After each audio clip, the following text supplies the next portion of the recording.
Good evening and welcome to Estuary TV News. I'm Emma Lingard. Tonight we find out what children's author Charlie Higson was doing in Scunthorpe. And joining me in the studio are Lindsay Henson and Sarah Bratton from Workwise Women. But first, it's over to James Dunn for the news headlines. Hello, in the headlines today, a brand new building for a local hospice charity. And can you crack the golden riddle potentially worth up to £9,000? Work has begun on a £6.5 million hospice unit in Grimsby. St Andrew's Hospice say their current building on Peaks Lane is not fit for purpose and cannot cope with increasing demand from an ageing population. So they are relocating to a new build on the same site at a cost of £6.5 million. They've won a grant for £1 million from the Department of Health, but say they will need to raise £2.5 million to fully fund the new building. It will have 12 ensuite rooms, 50% more than the current building, a community hub and a transitional programme for teenagers caught between children and adult hospice services. There to officially mark the beginning of work at the site was young fundraiser George Kavanagh, who has supported the charity since they cared for his father, who's since passed after losing his battle with cancer. It's going to mean increased facilities for our patients. We've got 8 beds at the moment. We're going to increase by 50% up to 12. We'll also have a community portal hub, which is a great big reception area. At the moment we've got 3 or 4 and people don't know where to go. That will facilitate daycare, because we're looking at a different service model of how we deliver care, but also there'll be a cafeteria, etc. in there so that our patients and their families can use those facilities, but also we're hoping that the local community will come in and use those facilities. I don't know, I think the safest place is a derelict hospital. You come in here, the ceiling collapses and you die. That's probably what they think of this place. But it isn't like that. They come here, they give you the best treatment they can, and then you go, and hopefully you survive. You're revived at the hospice and you have a nice life. You never go through it again. Yeah, they do help a lot of people. They never let anyone down. They do all they can. Police want help to identify a man who allegedly claimed to have a gun when robbing a shop in Scunthorpe on Saturday. Specially trained officers were deployed after the man threatened the shop assistant at Hull's electrical store on Belgrave Square at around 12:30 p.m. Although no one actually saw the gun he claimed to have.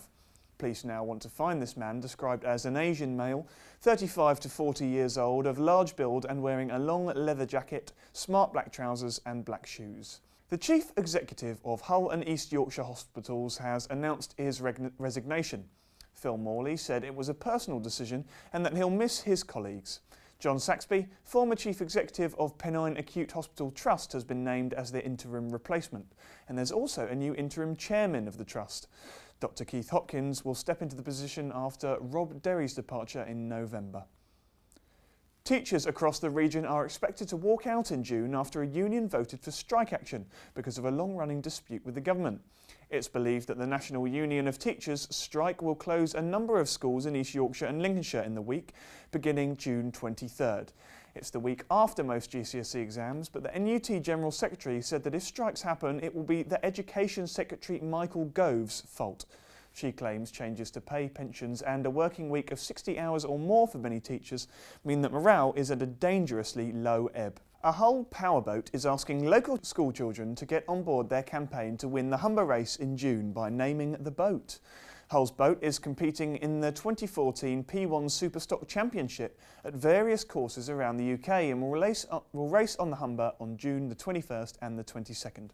But sponsors of the Hull Speed Ahead project want local school children to come up with a City of Culture themed name for the boat, currently known as Number 17. And the winners will get officially invited to the unveiling on June the 9th at the Deep. Schools can find out more information at www.forwardthinking.co.uk.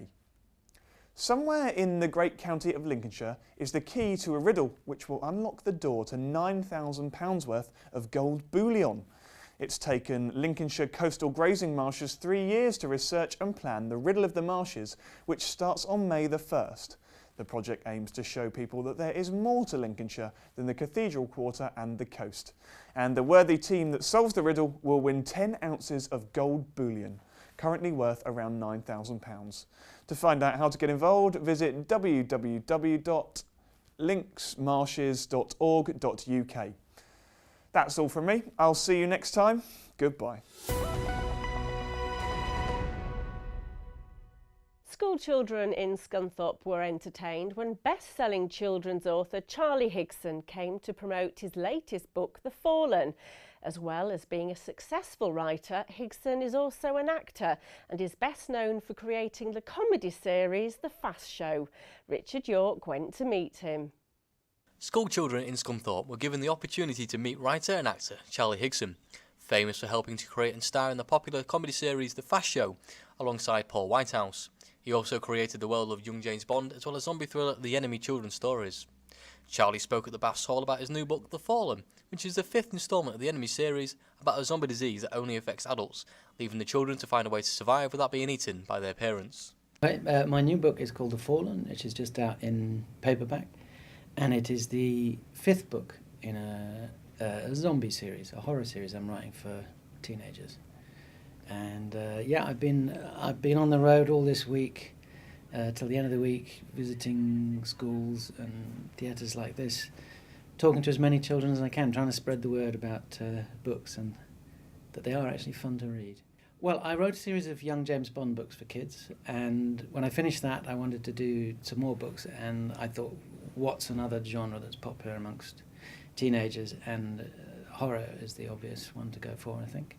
And zombies for me have always been the most frightening of all the movie monsters, and so I thought I'd write some zombie books. I had no idea just how popular zombies were going to become over the last few years. We're sort of suffering from a plague of zombies at the moment. They are by far the most popular monsters around, so I've been very lucky that my books have coincided with that.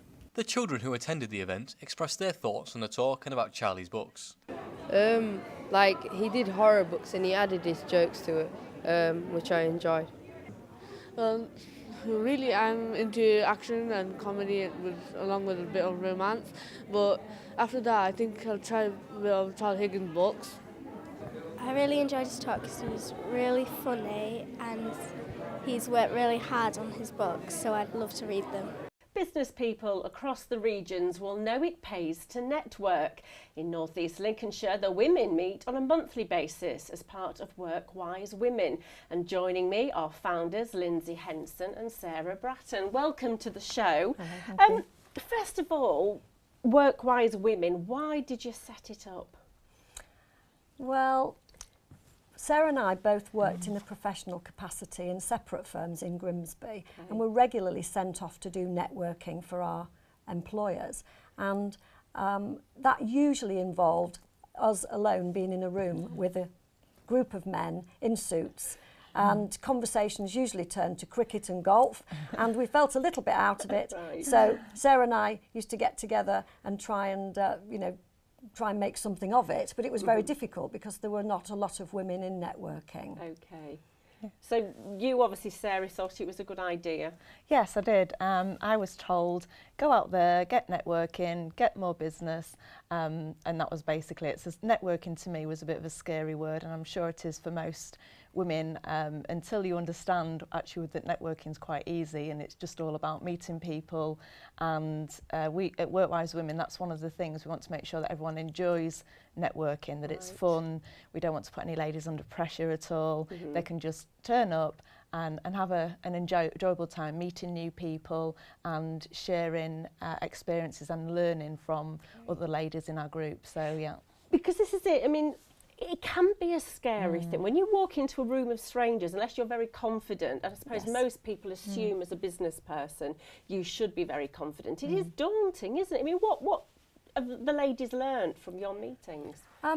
Many of them are very perturbed by it, but usually within 1 or 2 meetings, they're just loving it.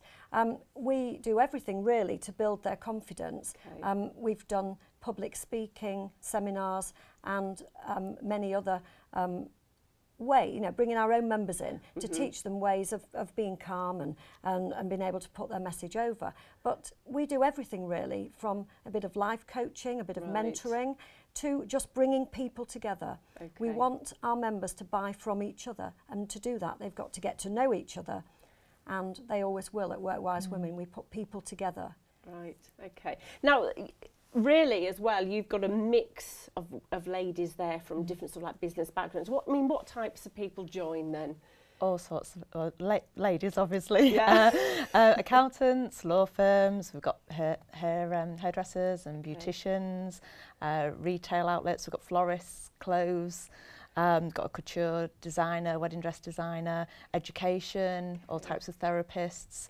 Across a whole wide range, any lady that's in business that's got their own business, one-man band or partnerships or any of the larger companies, all women in business. Okay, so in a way, I suppose this is it, from people working self-employed to those working for bigger companies. Yes. They're all learning and sharing, aren't they, from that's each right. other? Yeah. I mean, what types of things do the ladies say to you? Do they feel that they're taking things away then? Oh yes, there are people who would not have dared even stand up and do a 30-second pitch. Right. You know, so we've had seminars, for example, to teach you how to do your elevator pitch, where you stand up in a few words and get your message across. Yeah. And people have been then dying to do it, you know, and we've had the public speaking, as I said, and so many daytime seminars that we put on for free for our paid members, Okay.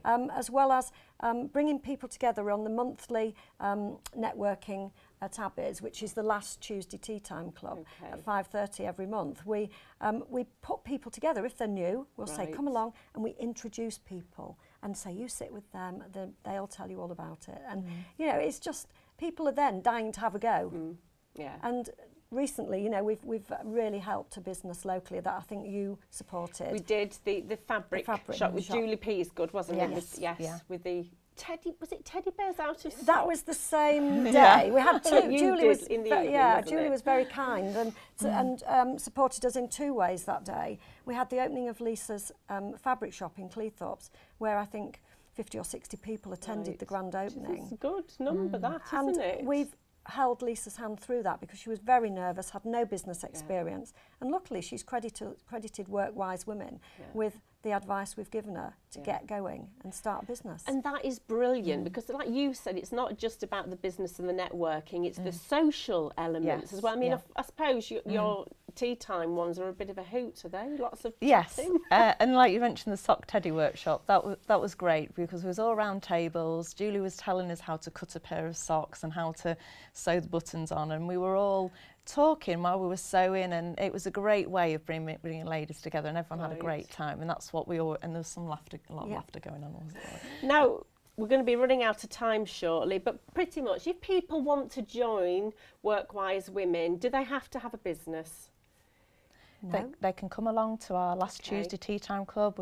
This month we've got Harbour Place, Alan Young from Project Director, who's coming to talk to us about the important work that they do for the homeless. So we do have interesting speakers, and anyone that's not a member can come along on the last Tuesday and find out a bit more about Workwise Women. That is a social, we do social events as well. Okay, and of course you've got a website as well, Yeah, if anybody fantastic wants website. to go and Yes, have a do look, look at it. for further information. Well, thank you both for coming in. Thank you.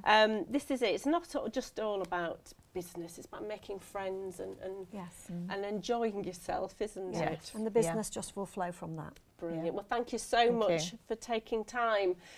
Well, that brings us to the end of another programme. If you have any stories, then email us, news@estuary.tv, or contact us via our Twitter or Facebook page, or simply pick up the phone and call us on 01472 315 561. But until tomorrow, goodbye.